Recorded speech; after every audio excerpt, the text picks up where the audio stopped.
You even drove across the US in an RV to meet with customers in the early days. We never had a page that showed all of our faces because then you just see that the whole company is 3 people. They don't need buttons. They don't need a browser. They don't need the interface. What does it become? What does it start to look like? The more you can abstract all this stuff happening behind the scenes, the better. You weren't excited about it. Really effective to kind of separate the relationship building part of fundraising from the transactional part of fundraising. Welcome everyone to Between Two Founders. I want to start off with a huge thank you to Entrepreneur First for hosting us tonight. Really appreciate it.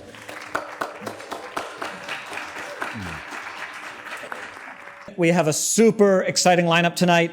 I'm Jeff Seibert. I'm the founder and CEO of Digits. Over the past 6 years, we've built the world's first AI native accounting platform. We work with hundreds of top startups around the area, including many founders who are here with us tonight, so thank you. Digits is my third venture-backed company. I was previously the founder and CEO of Crashlytics, and then right before this, the head of consumer product at Twitter. We're here tonight because way back in 2007, I had the privilege of running Stanford University's Entrepreneurial Thought Leader Seminar Series, and so actually did Josh right before me. And we attended those lecture series basically our entire careers in college. And at that point, we were able to invite folks like Reid Hoffman, Mark Zuckerberg, Vinod Khosla.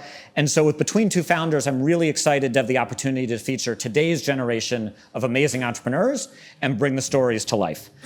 So you can check out the full series. We're at digits.com/BTF. This is the 6th episode and really appreciate all the support. All right, so without further ado, today I'm thrilled to welcome Josh Reeves, the co-founder and CEO of Gusto. Oh, thank you. I'm sure everyone here knows Gusto's taken the payroll, benefits, small business scene by storm, serves over 400,000 customers, does well over $500 million in annual revenue. Who here has used Gusto? Okay, definitely a majority. Amazing. So this is a really special episode because Josh and I have known each other for a long time, as we just said, back to college, and we were actually housemates back in 2009 in Palo Alto. And so fast forward to today, we have some very exciting news that we are now announcing a Digits and Gusto partnership to bring together the best of breed software for payroll, benefits, accounting, finance, and so very excited to get this off the ground.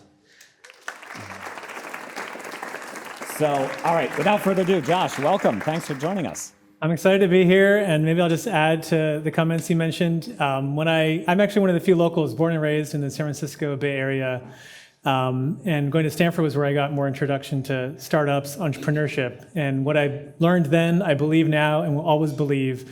What makes the tech community special is that it is a mindset of not a zero-sum game. Folks sharing advice, learnings, lessons. A lot of folks have shared advice with me over the years. I hope in our chat today we share some useful advice and learnings for all of you in your entrepreneurial journeys. So we're going to dive into a whole bunch of questions, wide range of topics, but make sure we save a bunch of time at the end for audience questions. So please be thinking what you want to ask. And both of us are happy to answer questions pretty much about anything about startups. So speaking of that, I want to start before Gusto, because most people don't know it's your second company, not your first. You started a company called Unwrap. It obviously wasn't as prominent. Tell us a bit about that story and the lessons you learned. And I'll go a little bit further back because I think we're in this college mindset. So I studied electrical engineering. All 3 co-founders of Gusto studied electrical engineering. And when I graduated, I worked as a product manager at an e-commerce startup. And then it was in 2008 that I started my first company. And I would describe that chapter as a very reactive chapter.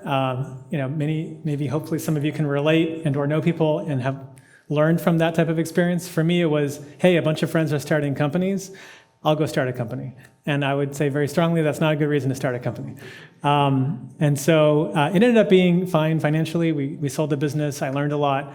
But when I was thinking about starting my next company, and I'm sure we'll talk a lot more about that, a lot of it was learnings from that experience that drove the approach we've taken with building Gusto as more of a multi-decade experience. But if any of you can relate, all 3 founders of Gusto are PhD dropouts, proudly, but we did get through the master's at least. And so why payroll, why HR? Like when you were just starting Gusto, day one, what was the mission? So I would say even starting with mission isn't how I thought about it. It's what's the pain point? What's the problem? What's the thing that's broken that we want to go fix. We have to have ideas of how to fix, but also we could see ourselves spending years or decades trying to make better. And how we got into this space was actually from having had prior startups. So my co-founders had their own prior startups.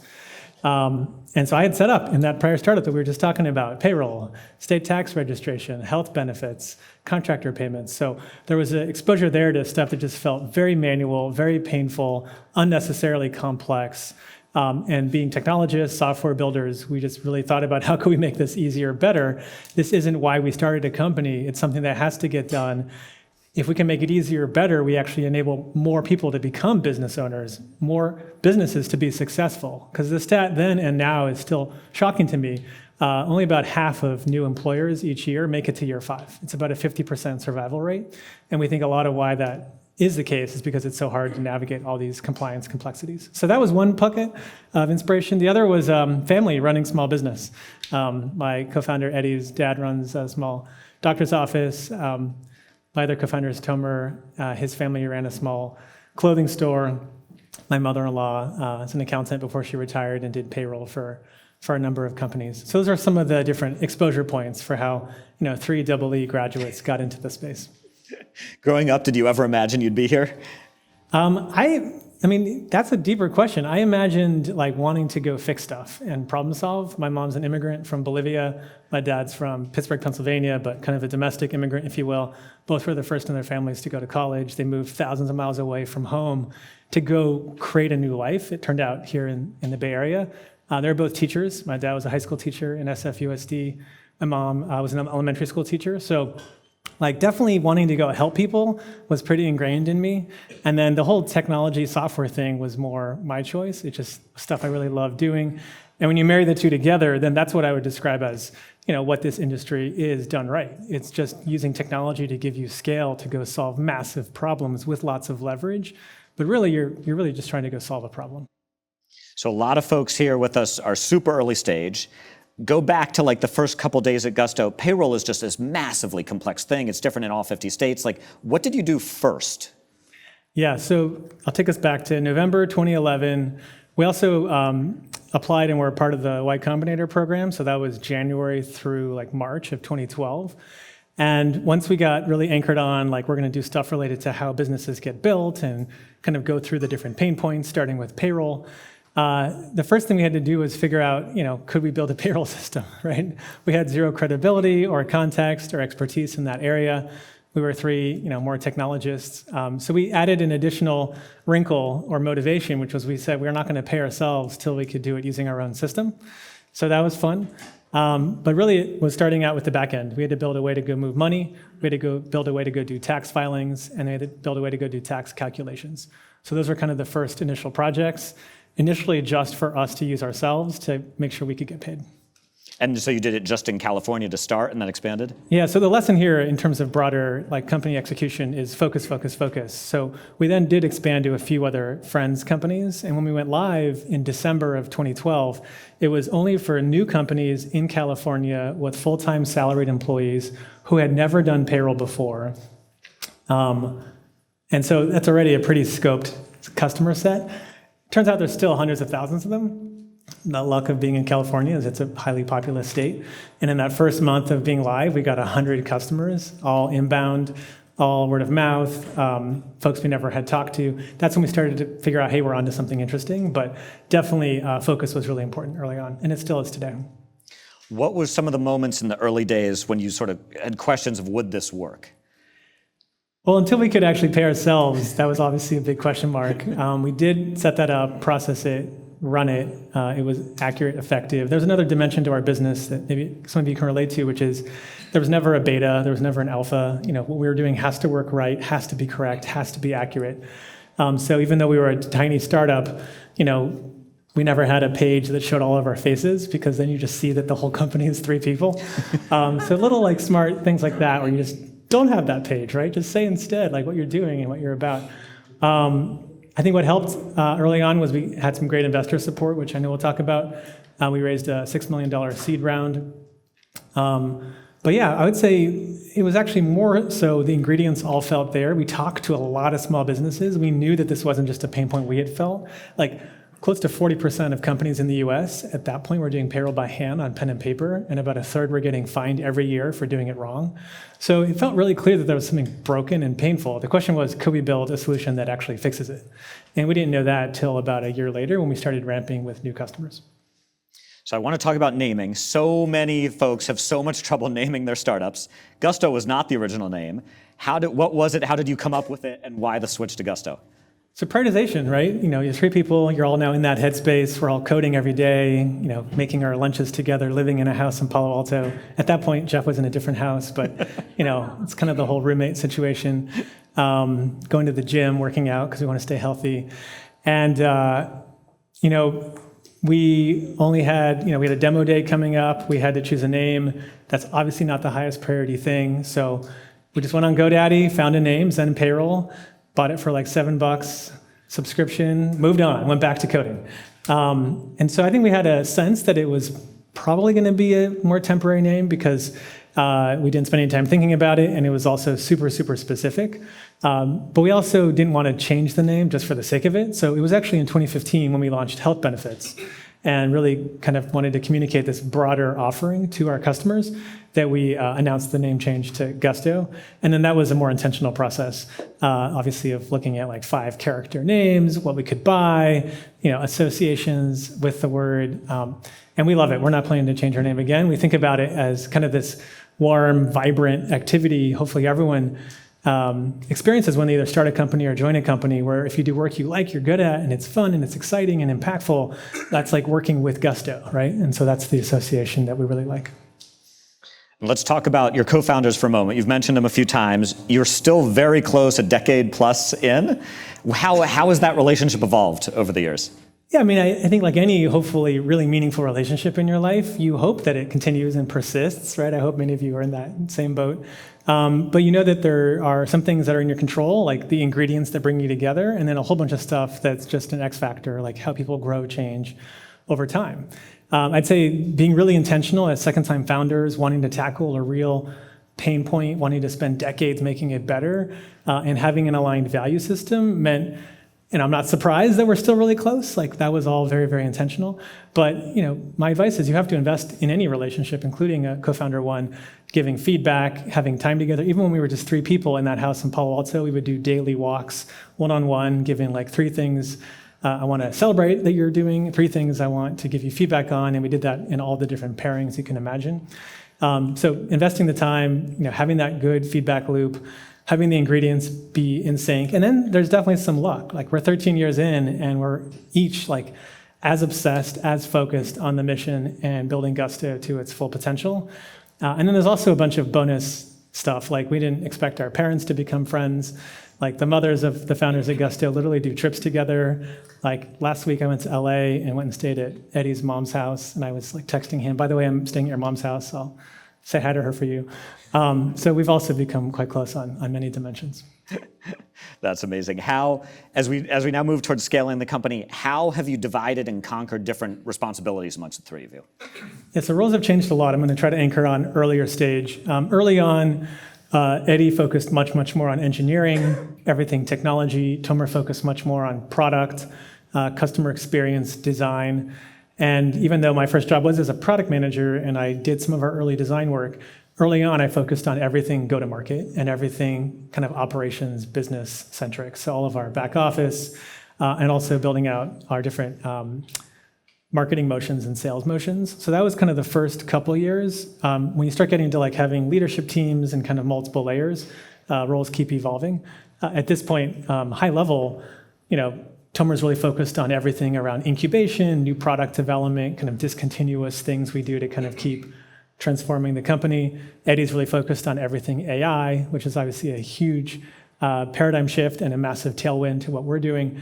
And then my job as CEO is ultimately to be of service to everyone on the team.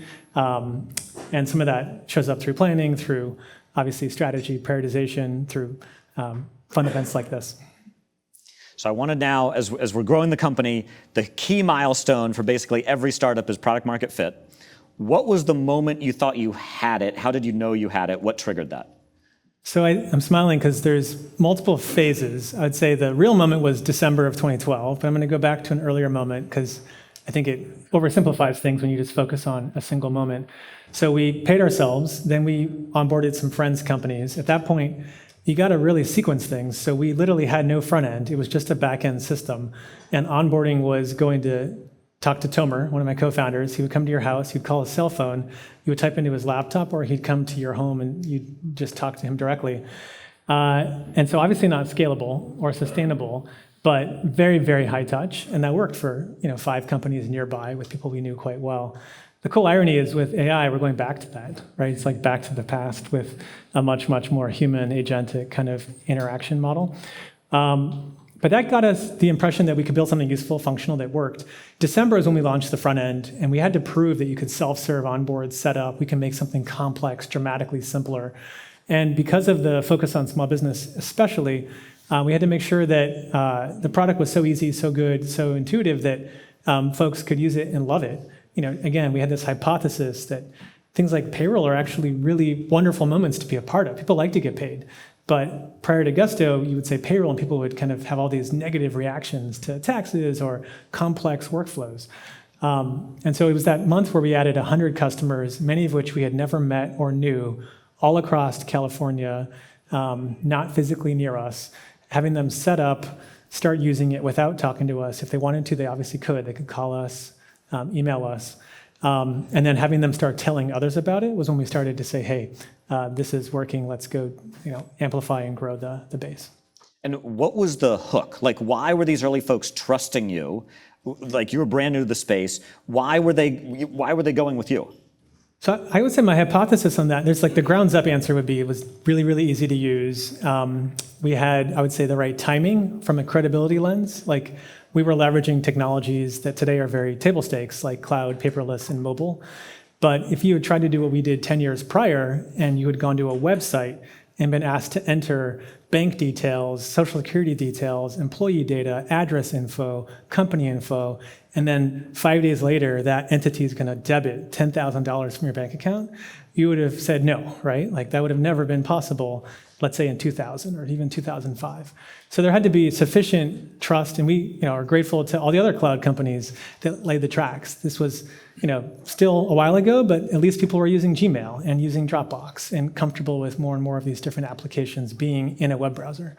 So some of it was that. Some of it, I think, was just being intentional again on like not coming across as kind of a bunch of kids playing around in Silicon Valley. Really being thoughtful with the design, really being thoughtful with the messaging. We were really excited to prominently display our investors. We had raised money from 15, 20 CEOs, founders, including Jeff, but also Aaron at Box, Drew at Dropbox, Patrick from Stripe, founders of PayPal and Nest, and a whole bunch of interesting companies. So I think that also helped from a credibility lens. Makes a ton of sense. So every startup serving businesses has to make this choice. Do you serve true SMB or do you serve high growth startups? When did you make that decision? Did you ever consider the other? So we think of Gusto as more of a horizontal offering. We love serving tech and startups. I also love to remind folks there are more dentist offices in the US than tech startups in the US. And so when you have the 6.2 million employers, it turns out a lot of them are mainstream small businesses, right? Like 4 million of those 6.2 million are less than 5 employees. And so we were always really thinking about how do we go after that mainstream audience, while also, frankly, loving to serve folks that are in our backyard. I think it shows up a little bit in the product, but the wonderful thing with payroll is it is a pretty horizontal product. There isn't a ton of nuance by industry. There are some things around like retail and tip support, et cetera, but a lot of the early product choices didn't force us to make that trade-off. Makes sense. Let's talk about product-led growth. I would say payroll, HR, not traditionally viral products. How have you thought about PLG? Has it been a big impact? Yeah, so I mentioned earlier the technology ingredients, and I'm trying to think, again, advice for you all. If you can think about tailwinds, trends underway that are going to lift all boats, but especially lift your boat, that's a great thing to frame when you're fundraising and also obviously test through your execution. I mentioned earlier the cloud paperless mobile kind of tailwinds for our product development. On the go-to-market lens, the two big tailwinds were things like SEO, SEM, which again, 20 years prior had not been there, and also social. So both of those actually worked in conjunction as fantastic ways to amplify honest, authentic small business word of mouth. You have a great experience with the product. You want to tell those around you so they can benefit as well. And that happens in real life, but it especially happened early on for Gusto through avenues like Facebook and Twitter, et cetera. Actually, early on, we really didn't want to distract ourselves with a non-scalable way to grow. So in that first year after we launched, this is 2013, we didn't do any paid acquisition, literally none. We had raised $6 million and we did 0 ad buys. And it was because we wanted to really test out, like, could we have a authentically wonderful, delightful product experience such that people would want to go do that referral word of mouth, and we could then instrument and optimize that, plus do content marketing and have really good SEO, and actually prove that that could be a huge driver of ads and growth for Gusto. And so, we did, and today it's actually still the majority of our traffic. It's an inbound organic engine. We augment it with paid, but I think sometimes folks jump to getting growth at all cost. And if you do that with bad unit economics, then you just end up having a leaky bucket. Yep. So speaking of actually pricing, how did you decide initially, how do you price this thing? Well, we fell into the pitfall most folks fell into, which is, the part I agree with is don't spend too much time on it. You want to figure out if you built a good product. Definitely in B2B, I actually think it's really important you do charge for your product. When I talk to founders sometimes and they're having challenges with a customer willing to pay, my first question is maybe you're not creating a lot of value, right? Because when you create a lot of value, usually that means the customer is now willing to pay for that value. So we didn't spend much time on it. The pitfall we fell into was underpricing. When your customers start telling you a lot, like, hey, I think you're too cheap, or is this real, or like, can you actually build a business at this price? That's probably a sign that you could probably charge more. But we liked the principles of transparent pricing, which we've stuck to. We also like keeping it really, really simple. So now we have kind of multiple tiers. We have multiple product lines. But early on, it was just simply a base fee and then a per employee fee. And the principle of that persists today. We still mostly have a base fee and a per employee fee driving the bulk of our revenue. Awesome. So you started basically payroll only. What was the first step of expansion? What did you do next? So you're always thinking, right, like, what do you do now versus later? That's my way to frame it, because it really is prioritization, but everything is exciting and special, and I love to snap my fingers and have it all become real right away. The reality is you got to choose what's now versus later. And so for us, and I think for many of you, it's product depth, product breadth, and then customer segment, geographic coverage. So we actually chose, after going live and getting that initial traction, to not do additional product development. We wanted to, but we really focused on geographic expansion. We had these long waiting lists of companies in other states across the country, and they were waiting to use Gusto or Zen Payroll at the time. And we also knew that if you were an employer that hired employees in 2 states, you have to actually support, as a payroll company, both states, or your customer has to leave you. So I would say it was a 2-year plus sprint to then bring what we had built in California to all 50 states. And the US is a little bit more like 50 countries, not 50 states when it comes to things like payroll. You have local, state, federal taxes, rules, compliance requirements, over 10,000 different rules. And so it just took time. It took us time to get there. We wanted to make sure it was comprehensive, but 2015 was when we celebrated our 50-state coverage. That was a fun party. And then it's also, a little bit before that, we had started development on health benefits, and 2015 was also when we launched health benefits, our second product. Nice. That's awesome. So, all right, we've brought it up a few times. Let's talk about fundraising, everyone's always favorite topic. What's been your approach? How many rounds have you done? Can you share how much total you've raised? How should we picture the fundraising? Yeah, I think I had to look it up. I think we've raised an aggregate $750 million-ish. We've been free cash flow positive now for multiple years and are aggressively reinvesting that free cash flow. So it's kind of fun to also be at a stage where we can fund our own big product bets. But going back to earlier days, I definitely have some advice there. I think first and foremost, think of it as hiring if you can. When we think of hiring, I think about values alignment, motivation alignment, skill alignment. In a fundraising context, the pitfall is just to think about it as money, especially if this is someone that's going to be joining your team. And if you hire someone and it doesn't work out, you can let them go. If you hire an investor and it doesn't work out, you're kind of stuck with them. So I would argue it's even more important to be intentional with who you're bringing onto your cap table. Obviously, some of this is having choice versus if you have necessity driving you. But very tactically, I thought it was really effective to kind of separate the relationship building part of fundraising from the transactional part of fundraising. So what does that mean in practice? It means when you're, not raising money, allocating, let's say 5 to 10 hours a quarter. It's not a lot of time to go touch base with some investors who you think could be a good fit in the future.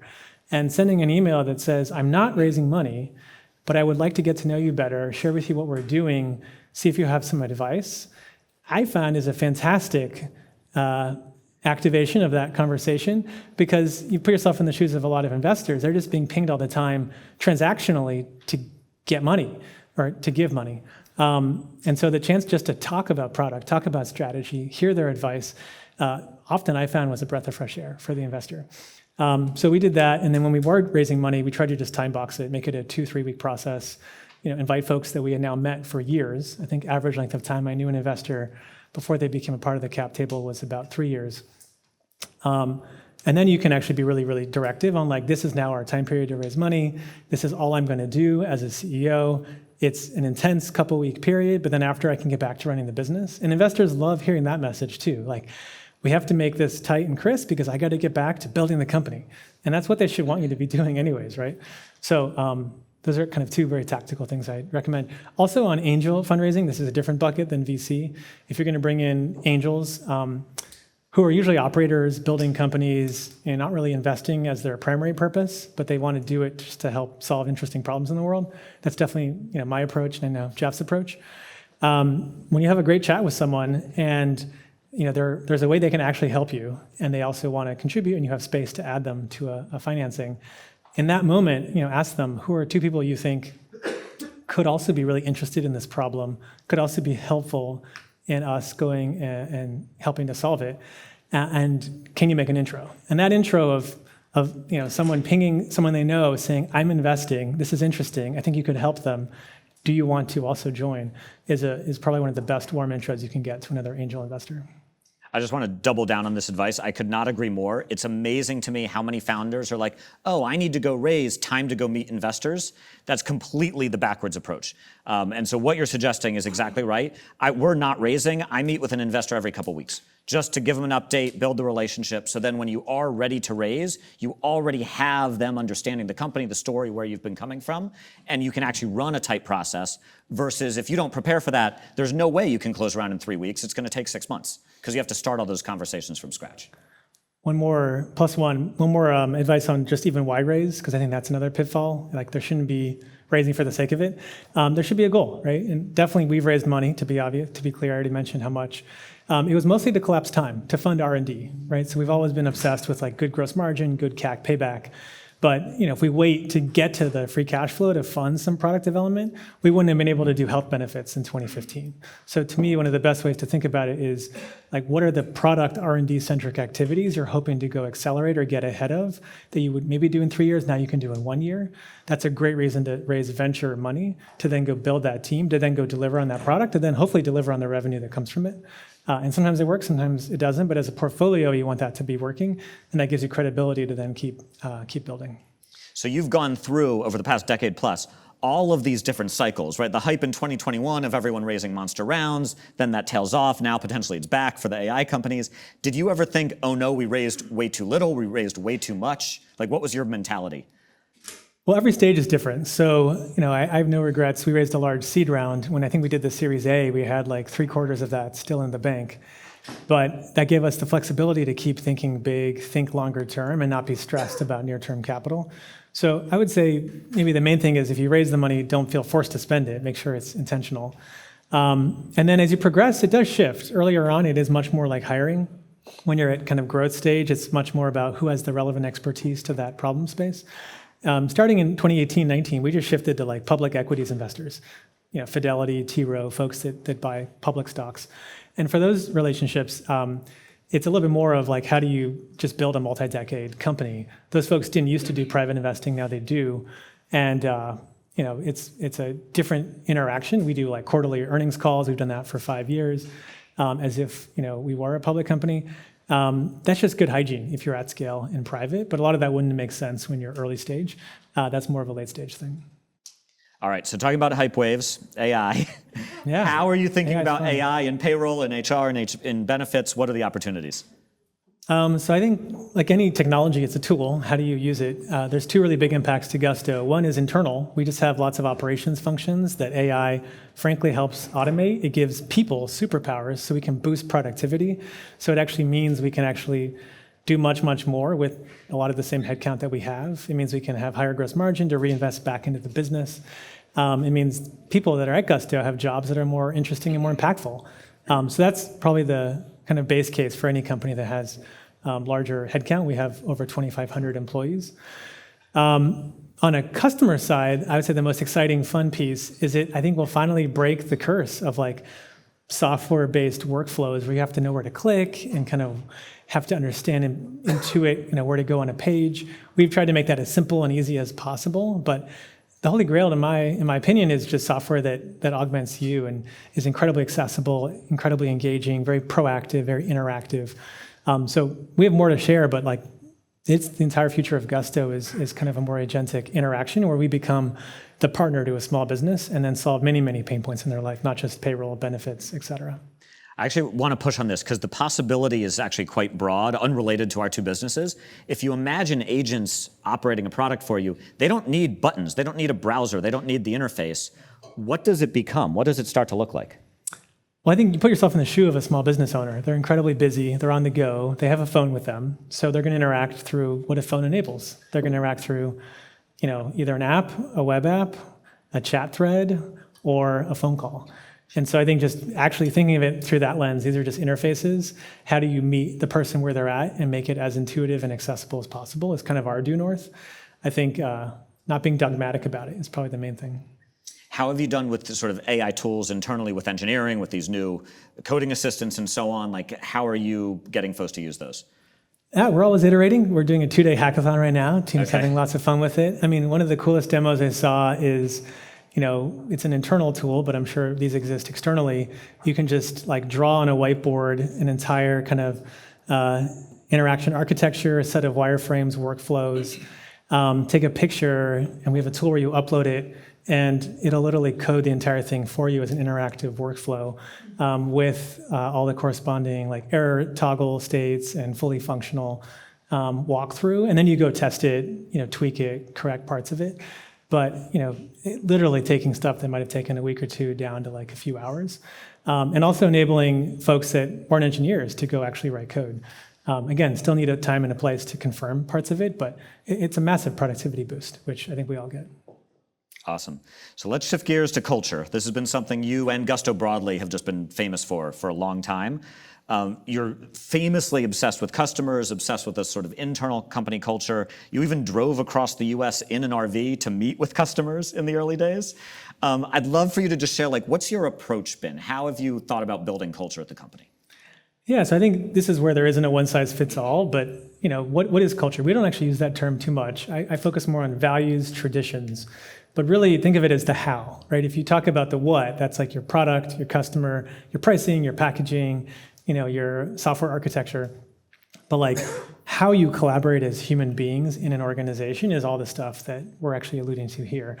And so I think one of the best places to start with is how you hire, being intentional about that. We have a framework around, like I said earlier, values alignment, motivation alignment, skill alignment. We try to kind of codify that through how we actually do it. So early on, I used to hire every single person. That scaled to about 60 people. Then it stopped scaling. Then it was me knowing a few teammates who would interview each person and focus on this whole values and motivation alignment piece. Then it became a whole program where we have people that get trained and do this whole interview that we call VMA, values and motivation alignment. So, hiring is one example, but it's all the different surface area, like how you do all hands. We did all hands today. We do it every 2 weeks.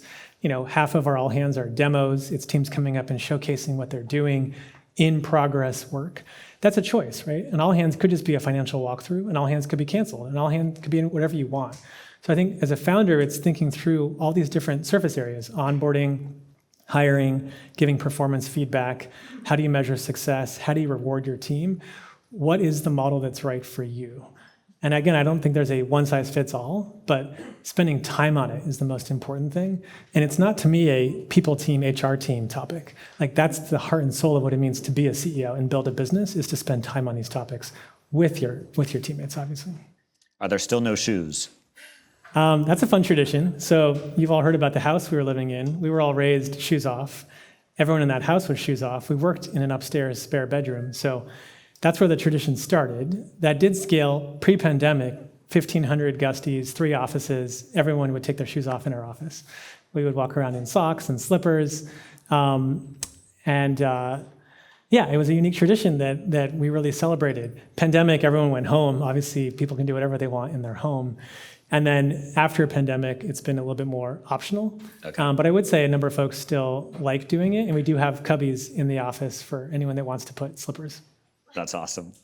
I'm very curious, how do you decide, like at which point did you realize you need a second office? What was that decision? How did you decide where to put it?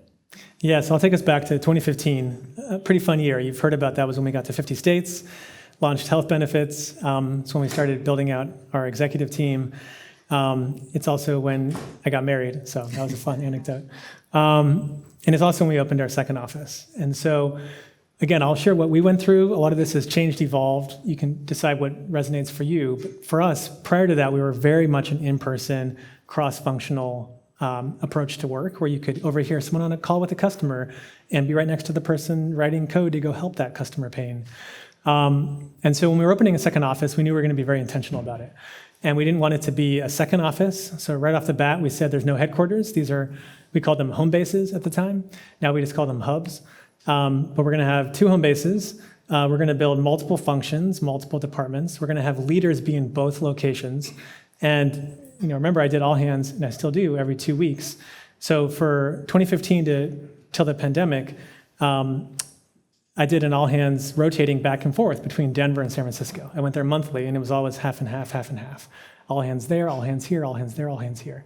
So really, really obsessed with how to make sure that if you were in one of our offices, you did not feel like this is the place where, the second class, this is like the subsidiary satellite office, and that's where the action is. Both are action, full scope kind of places where great work can get done. That worked really, really well for us. Again, might not be the approach for everyone, but that was a big, big part of, I would say, the 2015 to 2019 positive journey for Gusto was growing both of those offices. We grew Denver to close to 1,000 people. Denver today is still about 800, and it's our biggest office, frankly. I think the key lesson drawing from all your different things is the importance of being intentional about these decisions.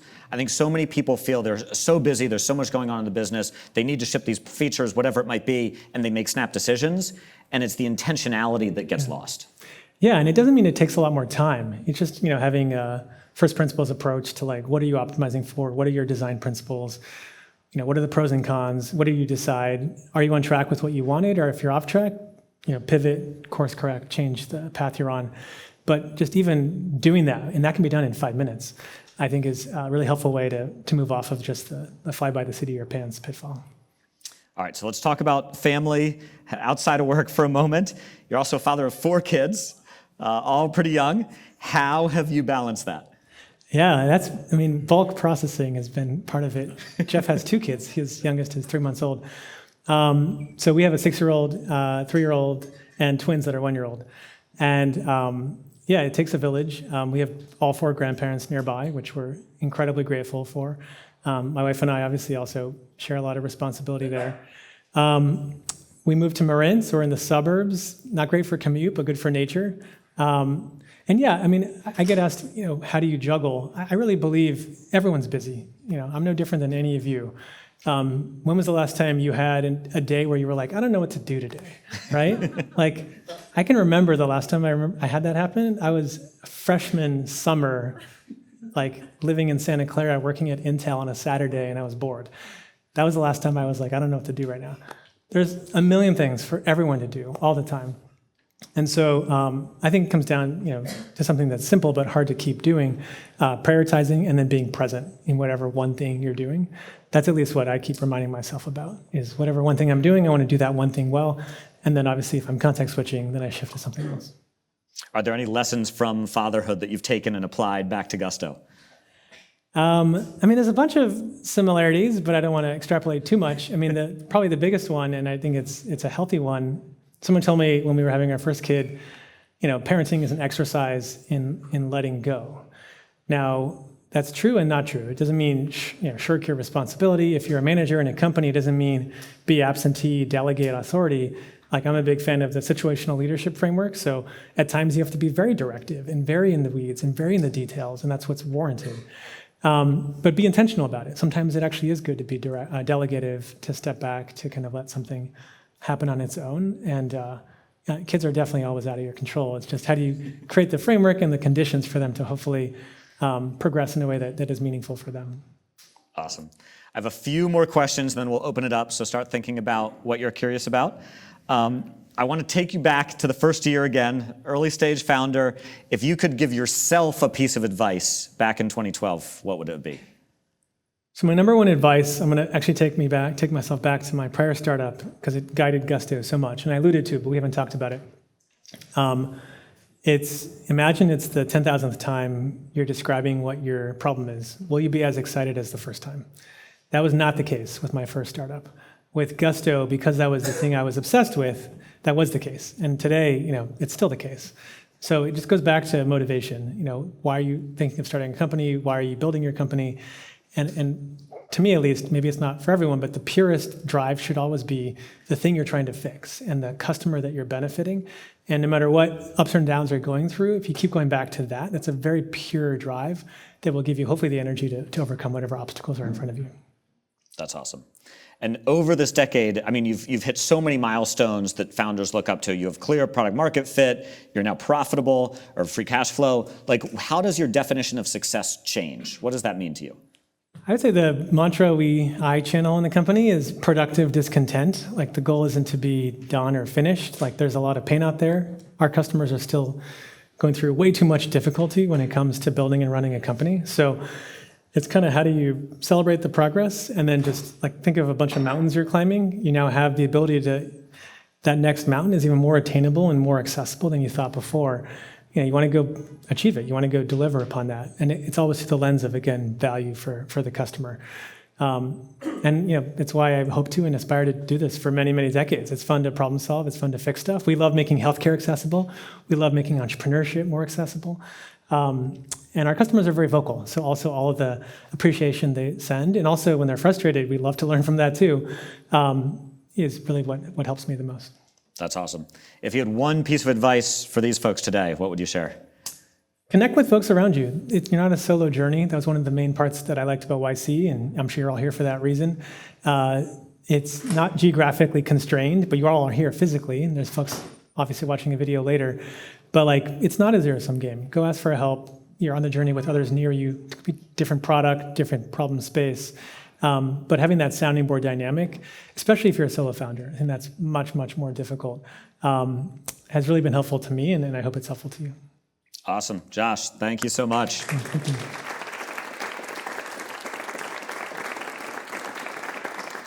All right, what can we answer from the audience? So many. I think one in the back was first. Cool.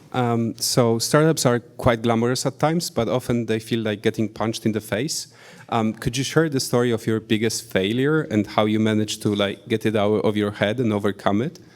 Yeah, so I'll talk about my prior startup. And again, fully aware of how me talking about the difficulty comes across, even though we still sold it and it was financially okay. The thing that was really frustrating at the time was we didn't have a purpose. We weren't solving a specific problem. I'll just describe what we were doing. Facebook platform had just launched 2008. These were these web apps you could build inside the Facebook canvas.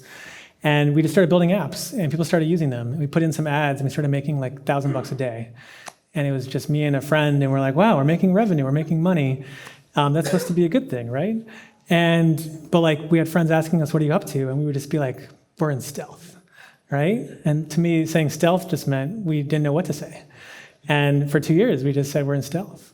And it's because we didn't know what to say, honestly. We were just kind of building stuff. And again, that's to me, if you want to kind of compare it to like the finance world, kind of like if you're trading stocks, that's fine, but it's an optimization algorithm. And like we were geeky, engineer folks, we like optimizing stuff. It's really fun to optimize algorithms. We did optimize it to make a lot of, cash. But there wasn't a purpose, like thing that we're trying to work towards, a thing that I could speak to that 5, 10, 20 years from now I'll be really proud of. And so, eventually when we sold the company, it took a lot of reflection and a lot of thinking for me to get to what I just described. What was missing for me was purpose. Like, what is our purpose? Why do we exist? And I fortunately had a comparison point. In college, I had started a nonprofit focused on creating connections between US and Chinese college students. And like that was something where I worked on it at midnight to 4 a.m. every day, my last 2 years of school. I like wanted to tell every single human I met what we were doing, and I couldn't stop evangelizing. And so that was, to me, the juxtaposition that got me to one of the key ingredients on how we're building Gusto, which is making sure that I authentically care so much about the problem that I want to talk about it over and over and over again. But that was 2 years of my life that was probably like the most frustrating, emotionally challenging 2 years because it felt like I was just treading water and didn't know where I was going.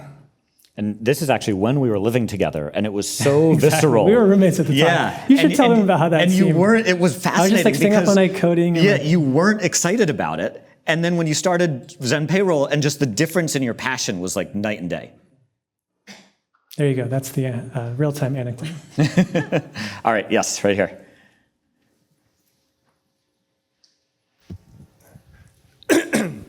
Outside of your VC fundraising journey, outside of capital, what was the most valuable thing that you received from your financial investors? Yeah, thanks for the question. So I think every stage is different. Maybe focusing more on earlier stage. What I loved about, especially the angel investors, was like we could be very tactical, right? It was like I'm now running a board meeting for the first time. I'm now running all hands. I'm now setting up a financial plan. I'm prepping for a fundraising. You name all the different tactical things that come up. Every one of my seed investors that were founder CEOs literally could share what they did in that situation.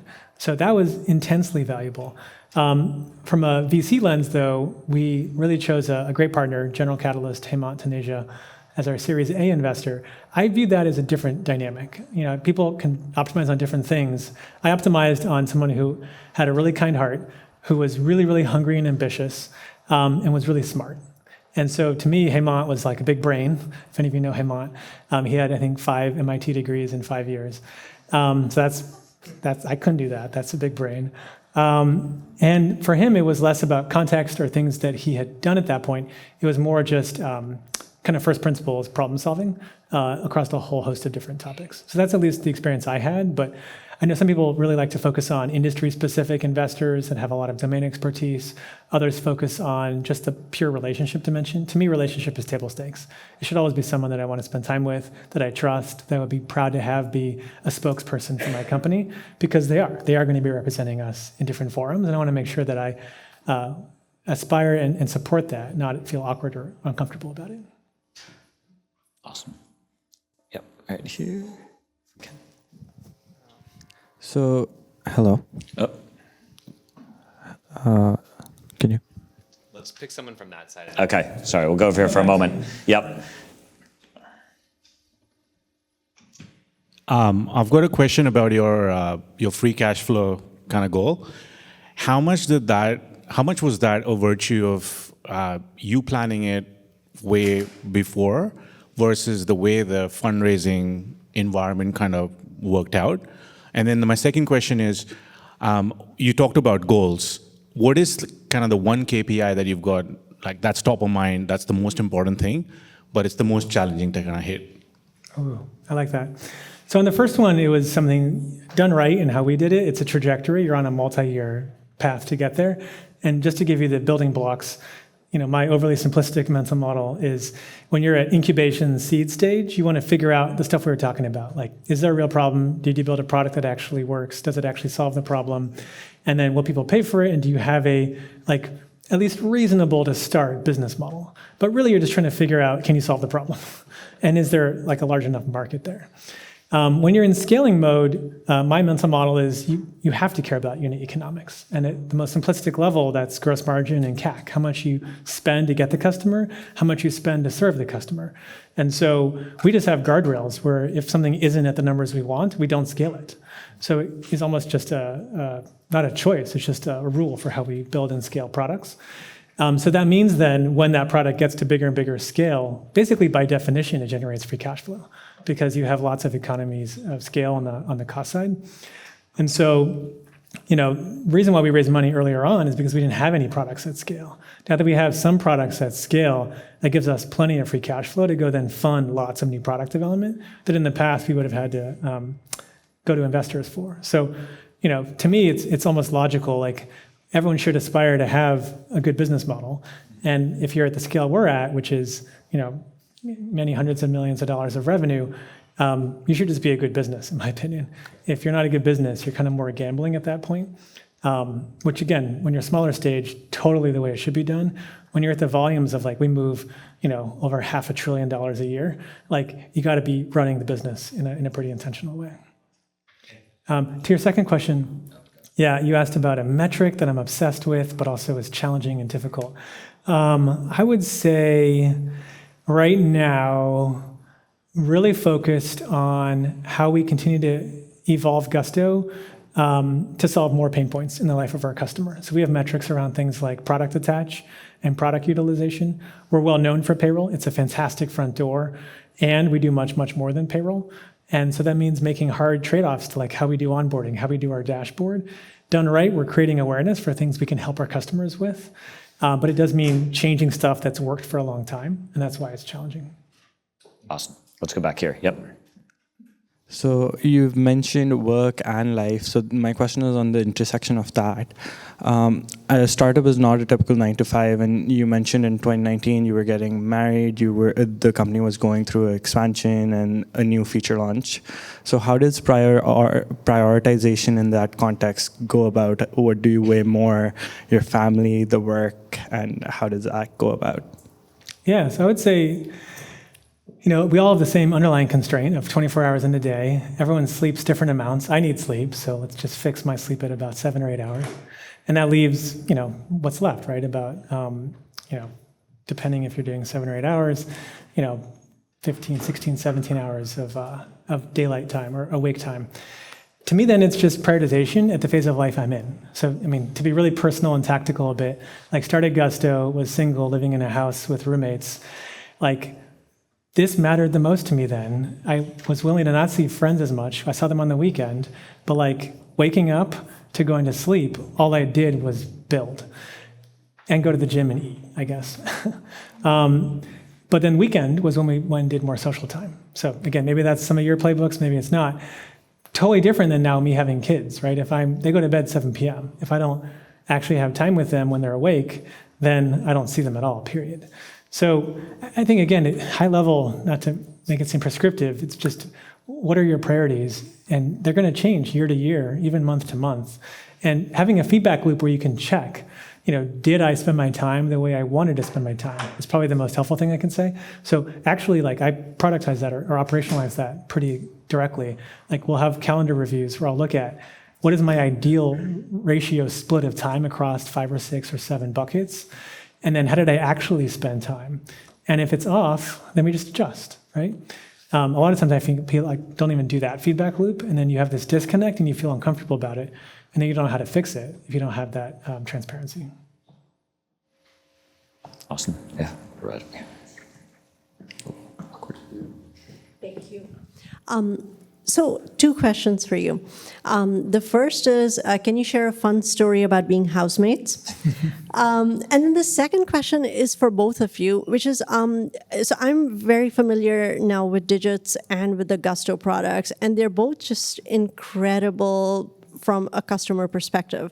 But there's so much complexity that goes into building it, with each product taking, it sounds like, years to really get there.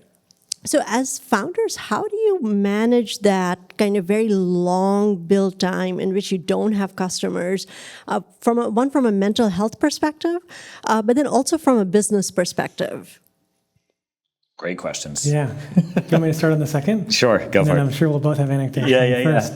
I actually think maybe the most important thing is to realize, there are many checkpoints along the way. So like I'm a big believer that, the worst thing you can do is lock yourself in a room and go build for years. So like our checkpoints, I made it seem like we were kind of like not launched for a year, but we were talking to small businesses, accountants, bookkeepers every day, right? And to start it was like, hey, if we build this, would you like it? Then it was like, we've built this part of it. Is this in the right direction? Then it was, hey, we'll show you this visual. Is this the way you would like this to work? You can get feedback loops and feel like, are you on track or off track? All throughout the process. And even if you're tackling something very compliance-centric with lots of rules behind it, then just present how it would work and see if the customer wants or likes it. So I think those checkpoints, super, super important. And then in terms of the actual functionality, yeah, some things just take time to build. You can't really shortcut it. Hopefully, it doesn't take years and years. In our case, it didn't take years, it took months.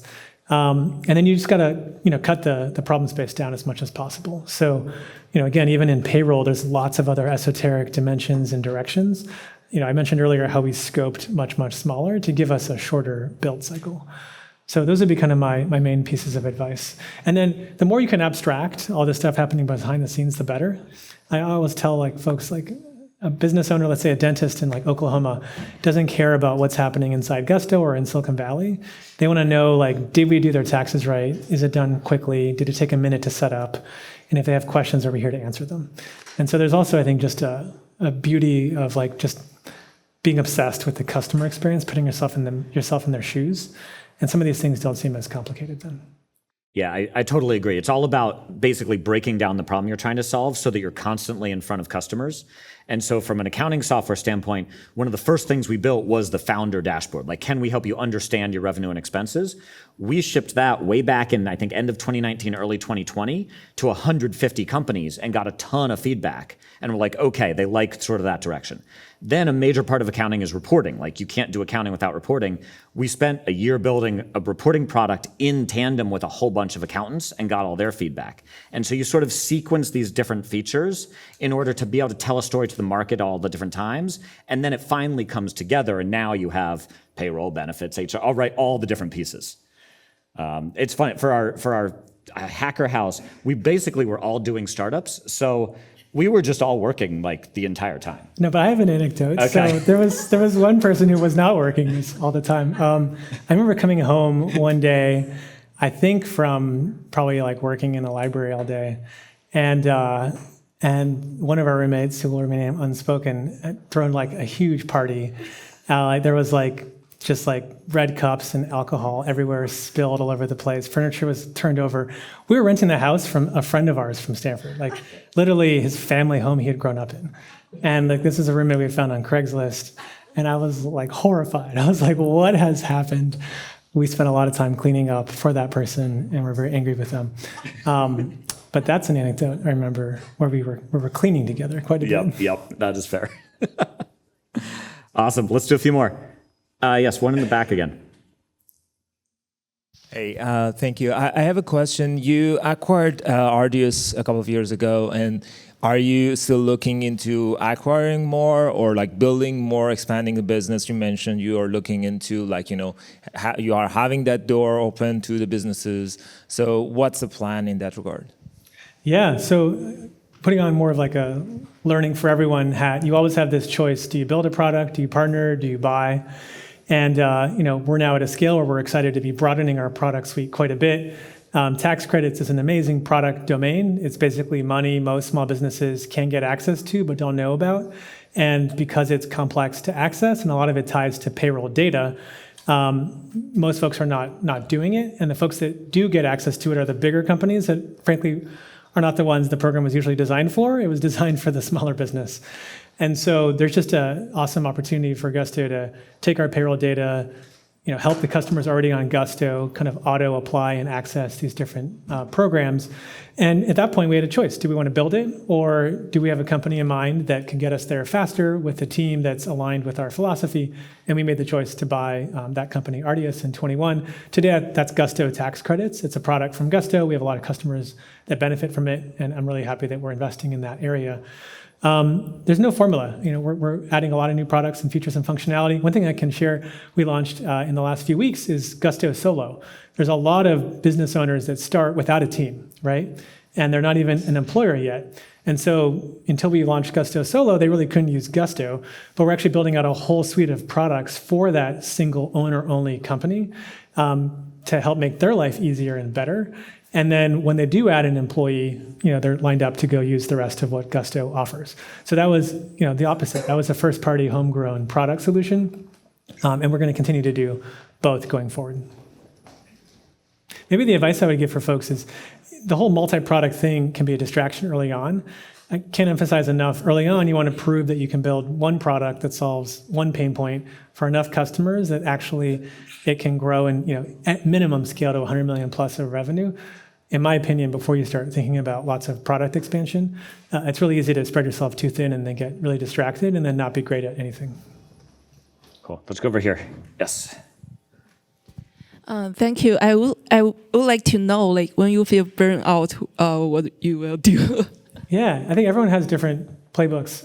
For me, going on a run is one of the main things I do. Being in nature.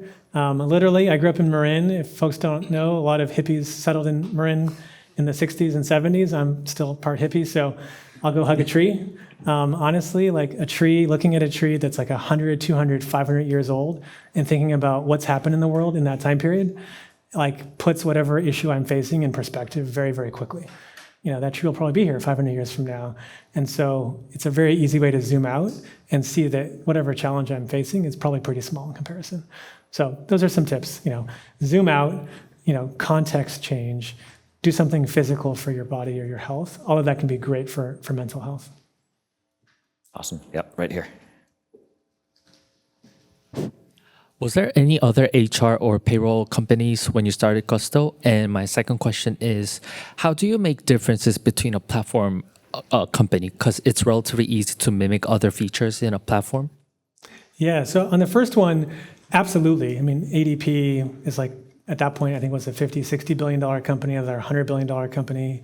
Paychex is today a $50 billion company. So, to categorize here, there's problem spaces where the pain point is there. We did not invent payroll, right? That's something that's been around for a long, long time. And if a startup is going to go try to disrupt or tackle that space, first, there has to be clear pain. Because if someone else has fixed the problem, there's no opportunity, right? But we looked at the data and saw that it was actually very fragmented. You had 40% of companies doing it on pen and paper. A lot of these other incumbents were focused on bigger businesses. And we also saw how we could use technology cloud, paperless, mobile to build something that wasn't possible before. Those are all hypotheses to go enter an existing problem space, but with a dramatically better product. If you're going to go disrupt a problem space, you have to be 10 or 100x better than the existing solutions. So that's kind of one whole bucket of, I would say, company startup journey. The other is a whole interesting other one that I'm not authentic to, but it's where you don't even know if there is a problem, right? Think about when they were starting Twitter, which, Jeff and I had early exposure to through friends.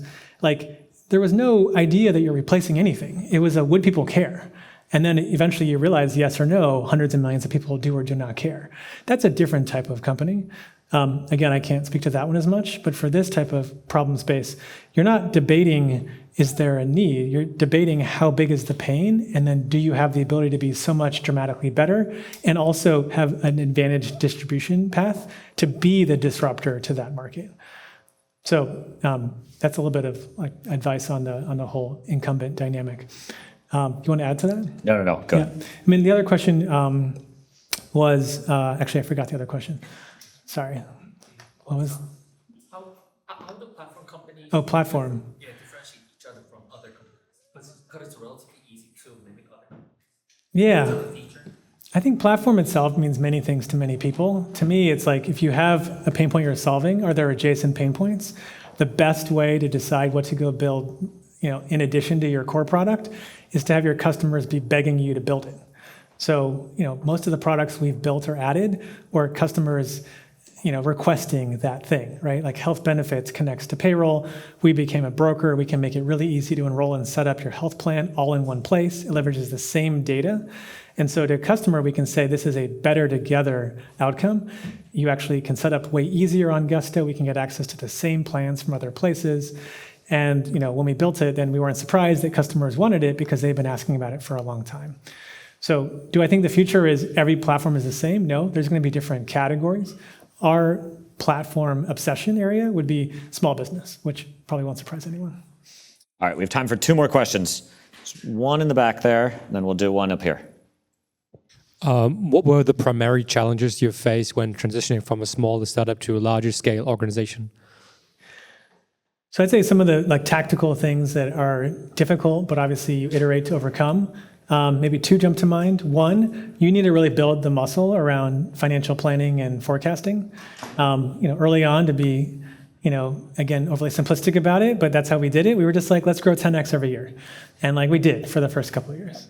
And then eventually that doesn't cut it. You have to be more intentional because if you're going to add 10,000 customers in this quarter, you need this many sales reps, you need this many support people. Their ramp time is 3 months. You need to hire them here. So now if you're not actually forecasting your customer accounts correctly, you could be massively understaffed or overstaffed and then have your business model not make sense. So getting more and more, it's not rocket science, but smarter about how do you forecast where you're going to be 3, 6, 12, 18 months from now. In most companies, that's called FP&A. We first principled it for a bit, and then you just bring in folks that also have that expertise. The 2 together is a great combo. That's one. Another really tactical one is everything around people, right? Going from I know everyone to now I have leaders that I've promoted to now I'm going to bring in external leaders. That in and of itself can be awkward, right? I have hired every executive function at Gusto, CMO, CFO, you name it. But every time I was doing that for the first time, I had never done it before. And so my tactical advice there is think of that as a learning opportunity. When you're doing an executive search and you're, let's say, finding a CMO, you have the chance to talk to a bunch of CMOs and just pepper them with questions. That's an incredible way to learn very, very quickly about what that job is, what are the approaches to it, what makes someone good at it, what are the different ways to do it. And so, just going into that with a learner growth mindset and knowing you're going to make mistakes. I also made mistakes in that process. Probably the biggest pitfall people usually make is hiring based on pedigree or history of experience, brand, kind of how glamorous their existing role might be, and not realizing that if someone's successful at much bigger scale, that might not translate to the scale and stage you're at. So really testing, do they get in the weeds? Are they a builder? Will they be hands-on in the way you need to? Someone could be a great fit for you in 2 years, but not now, for example. So that's another thing related to leadership recruiting, which kicks in usually when you're over 100 employees, hopefully in the 30, 50 million revenue range. The early smaller team should hopefully get you to 100, 200 people, tens of millions of revenue without the need to do what I just described. Awesome. Let's go. Yep. One more.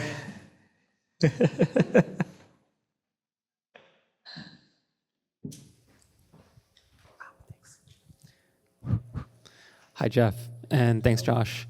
My name is Adele, and I have a question for the early stage founders like me in the room. It sounds like you raised kind of a monster seed of 6 million, and you mentioned having relationships that you had built over time to lead up to your own fundraise. If that wasn't true for your seed, then how did you get there? And then like an army of angels or something else? And if it was, how would you suggest sequencing that with your 3 double E's are building all day, but you also want to foster these relationships, and then it results in this kind of amazing seed round? Yeah. I mean, I want to highlight there's the seed angels, which was authentic to us. There's VC firms that focus on seed stage that I think are a fantastic fit for that early iteration phase. And then there's obviously more the Series A VCs, some of which can do seed, but I actually think many are not the right fit for seed, frankly. The direct answer is that seminar Jeff and I ran back at Stanford, where we invited speakers every week. was when I met some of the folks that we ended up raising from. That's just a unique benefit to having been in the Valley and having been at a school that was nearby that brought in those types of speakers. You all are at the same type of event here, so you don't have to go to Stanford to be at that type of event. And I think that's how I met some of the folks. The other is that I did the thing I mentioned. I would meet, like, Aaron Levy, I'll be really tactical, was like my first company, Box, at that point was pretty small. They were next door neighbors. We would just walk by each other on the street. So when I pinged him to fundraise, he was excited to join. Then I asked him, do you know 2 people that you think could be helpful? He introduced me to Jeremy Stoppelman, who was at Yelp, and he introduced me, I think, to a few other folks that became investors. And then Jeremy introduced me to 2 other people. So seed stage, you can do that faster. And I think for angels, I didn't do the 3-year vetting thing. My whole vetting thing over multiple years was much more about institutional capital. That's like more the VC side of things, where you're getting married, they might get a board seat. You want to make sure there's really intentionality about who's joining the team. Awesome. Well, Josh, such a privilege. Thank you so much. Thank you. All right, we want to end with a couple words from Entrepreneur First. Hey everyone, I'm Pippa. Thank you all for coming. I guess maybe just a couple words on EF. So at EF, we invest pre-co-founder, pre-idea. We're actually based at our headquarters are out in London, but welcome to our SF hub. We've got offices across London, Bangalore, and Paris. And what we do is we take the best global talent, we put them through a 3-month accelerator where they'll meet their co-founder, they'll build out their idea, and then we invest in the very best of those teams and we bring them out to the Bay Area. And we help them continue building until they can invest from the world's very best investors. We believe that the Bay Area is the very best place in the world to build your company. But while the Bay Area might have a monopoly on the startup ecosystem, it does not have a monopoly on the world's best talent. And so our job really is to take the best talent and get them out here so that they can reach their full potential. So thanks for joining us for this event. We've got a cohort that's coming through right now that will be going through our demo day on April 23rd. So hopefully we see some of you guys back here then, but thank you so much, and hopefully this was a great event. Thank you very much for both of you as well. Thanks so much for having us. So feel free to hang out. There's more food, beverages. We'll be around to answer some questions for a while. Thank you all so much for coming. Please like and subscribe to our YouTube channel at Digits Financial and follow us on your favorite podcast platform at Between Two Founders.